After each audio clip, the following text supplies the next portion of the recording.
Purihin ng Diyos. Magandang umaga po sa inyong lahat mga kapatid. Ito po ang inyong lingkod na si Pastor Rene Reyes ng Charismatic Cathedral, Christ Life Christian Fellowship. Ang muling nag-aanyaya sa inyo na samahan ninyo po ako sa pangumagang pagbubulay-bulay ng makapangyarihang salita ng Diyos. Ang ating pong pagbubulay-bulayan ay ang Efeso Kabanatang 2, talatang 16. Ganito po ang sinasabi. Sa pamamagitan ng kanyang kamatayan sa krus, winakasan niya ang kanilang alitan. Pinagkasundo sila sa Diyos at pinagbuklod sa iisang katawan. Purihin ang Diyos na buhay. Ang pamagat po ng ating pagbubulay-bulayan, haleluya, ay ang pakikipagkasundo. Purihin ang Diyos na buhay.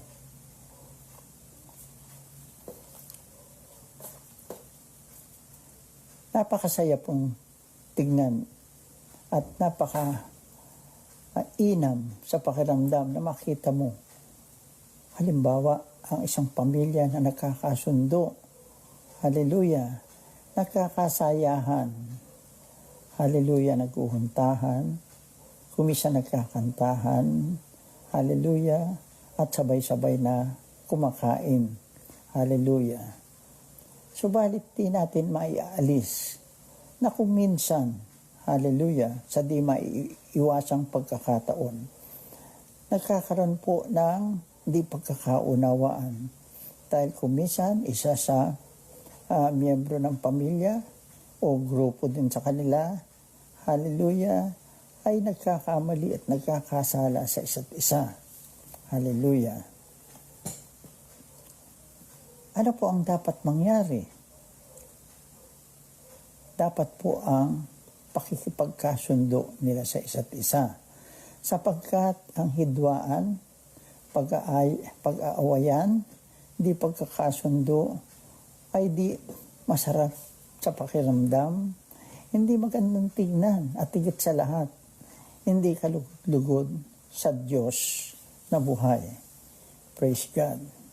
Subalit sa kasamaang palad, pinipigil ang pagkakasundo ng pagmataas ng mga miyembro, halimbawa ng pamilya, ang pag-amin ng pagkakamali nila at ang pakipagkasundo. Katulad din ito ng kalagayan sa pagitan natin at ng Diyos. Lumikha po ang Diyos ng mundong walang kapintasan, dinala ng sangkatauhan ang kasalanan sa daigdig dahil sa kanilang pagsuway at pagmamataas. Henesis Kabanatang 1 hanggang Henesis Kabanatang 3. Naputol po ang magandang ugnayan sa pagitan ng Diyos at tao at patuloy pa rin ang pagkasiyahan niyon.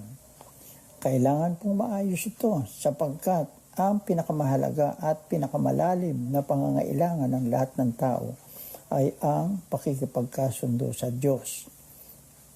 Kapag may hidwaan sa pagitan natin at ng Diyos, nagdurusa ang mga ugnayan natin din sa pamilya.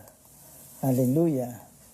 Kailangan magkaroon ng kapayapaan sa pagitan natin at ng Diyos. Ngunit pinipigil niya ito ng ating pagmamataas, galit, panibugho, at katigasan ng ulo. Haleluya.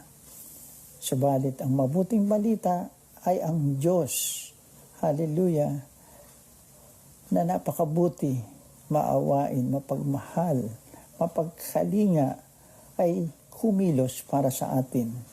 Ayaw niyang makita na tayo'y hindi nagkakasundo. Ayaw niya makita na tayo'y nag-aaway-away. Ayaw niya makita o madama ang mga samaan ng loob natin dahil lamang sa isang bagay na maliit na maaari namang resolbahin sa pamagitan ng pag-amin at pakikipagkasundo. Hallelujah. Kaya ipinadala po ng Diyos ang kanyang banal na Espiritu para sundan tayo sa lahat ng lugar, katukin ang ating puso, bigyan ng unawa, bigyan ng pagmamahal sa isa't isa. Kapag tumugon tayo sa tawag niya at nakipagkasundo, mababago ang buhay po natin. Bilang kahalili ng matigas na kalooban at kayabangan, bibigyan tayo ng banal na espiritu ng mapagmahal na diwa na nagtitiyaga at gumagawa ng kabutihan.